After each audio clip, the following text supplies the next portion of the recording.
আজকে চলে এসেছি বাজার করতে। আর প্রত্যেকটা সব সুপার মার্কেটগুলোতে এত সুন্দর ফুলের সব বুকে সাজানো থাকে, কি বলবো। আর ওই যে রোজকার বাজার, যা সবজি, মাছ, মাংস, ফল ইত্যাদি যা যা লাগে রোজকার দিনে, তো সেই রকমই বাজার করতেই এসছিলাম। আর আজকে একটু বিকেলের দিকে এসছিলাম, সকালে আর বাজার করতে বেরোতে ইচ্ছা করছিল না।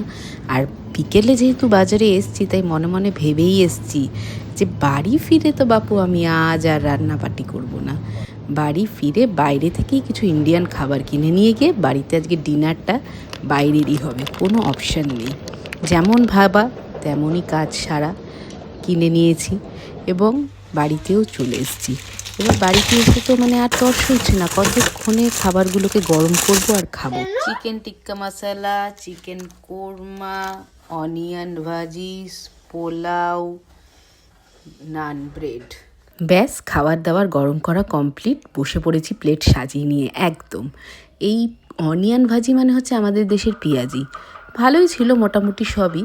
আর নান তো একটুখানি ঠান্ডা হয়ে গেলে যতই গরম করো না কেন একটু শক্ত হয়েই যায়, সেই জন্য মনে হচ্ছিল নান চেবাচ্ছি না পয়সা চেবাচ্ছি বুঝতে পারছি না। তবে বাকি আইটেমগুলো মোটামুটি ঠিকঠাক, আহামরি কিছু না, তবে এখানে এটাই যথেষ্ট।